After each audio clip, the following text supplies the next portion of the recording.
فبشر عبادي الذين يستمعون القول فيتبعون أحسنه أولئك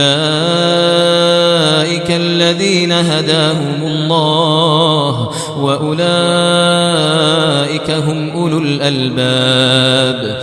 المؤمن في الدنيا كالغريب لا يجزع من ذلها ولا ينافس في عزها، له شأن وللناس شأن.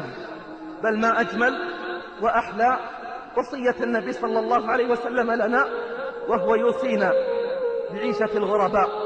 قال ابن عمر رضي الله عنه وأرضاه: بينما كنت أسير إذا بالنبي صلى الله عليه وسلم آخذ بمنكبيه، فقال لي: يا ابن عمر، كن في الدنيا كأنك غريب أو عابر سبيل.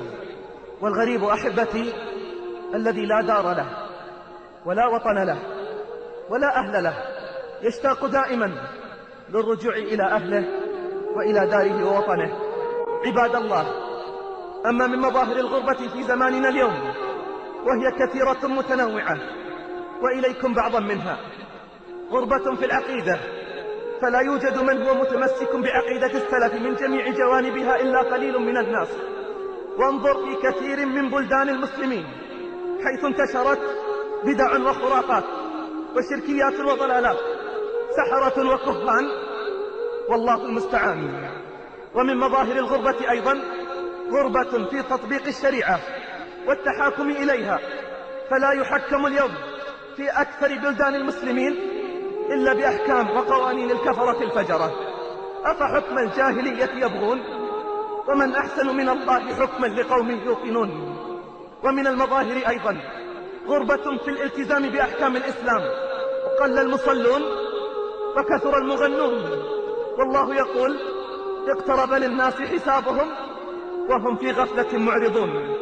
ومن المظاهر أيضا غربة في السلوك والأخلاق الفاضلة، فلا نكاد نرى من يتخلق حقيقة بأخلاق الإسلام في المعاملات وغيرها، فقل القدوات والأسوات.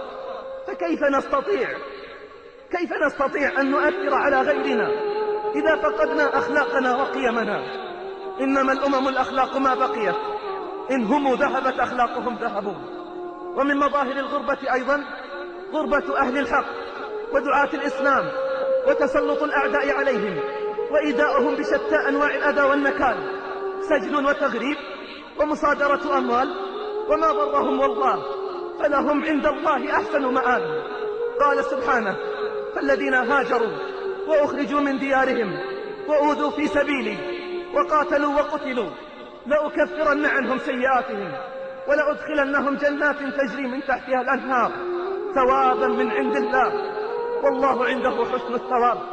ومن مظاهر الغربة التي أصبحت واضحة للعيان غربة في عقيدة الولاء والبراء، حيث ميعت هذه العقيدة عند كثير من الناس، وأصبح الولاء والحب للدنيا ومصالحها، فأصبح أعداء الله أصدقاء. ما كأن الله قال: لا تتخذوا عدوي وعدوكم أولياء، ما كأن الله قال: لا تتخذوا اليهود والنصارى أولياء. ما لي وللنجم يرعاني وأرعاه، أمسى كلانا يعاق الغمض جفناه. لي فيك يا ليل آهات أرددها، أواه لو تنفع المحزون أواه.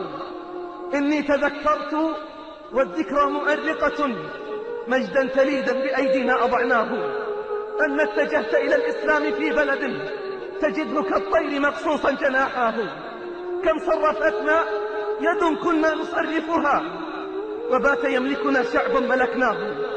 ورغم كل هذه المظاهر والمخاطر سنظل متفائلون واثقون، فالله غالب على أمره ولكن أكثر الناس لا يعلمون. ورغم هذه المظاهر والمخاطر سنظل متفائلون واثقون، فالله غالب على أمره ولكن أكثر الناس لا يعلمون.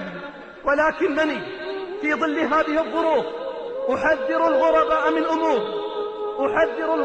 من أمور، أولها فتنة الشبهات والتأثر بأهلها الذين هم الأكثر في عصور الغربة. احذر بارك الله فيك من كلامهم المعسول ومن كلامهم الذي يغيرون فيه الحق إلى الباطل. أحذر الغرباء من فتنة الشهوات التي تطم وتصم وتجعل كثيرا يتنازلون وينغمسون في زخرف الحياة الدنيا وملذاتها. أحذر الغرباء من اليأس والقنوط من ظهور الحق وانتصاره أمام تكالب الأعداء وتسلطهم على أهل الخير بالأذى والابتلاء. أحذر الغرباء من العجلة وقلة الصبر على الأذى مما يؤدي إلى التسرع والاصطدام مع أهل الفساد دون مراعاة للمصالح والمفاسد، فينشأ من جراء ذلك فتنة أشد وفساد كبير. اللهم انصر دينك، اللهم انصر دينك، اللهم انصر دينك، اللهم انصر دينك. ألم يأن للذين آمنوا أن تخشع قلوبهم لذكر الله. ألم يأن للذين آمنوا أن تخشع قلوبهم لذكر الله. ألم يأن للذين آمنوا أن تخشع قلوبهم لذكر الله وما نزل من الحق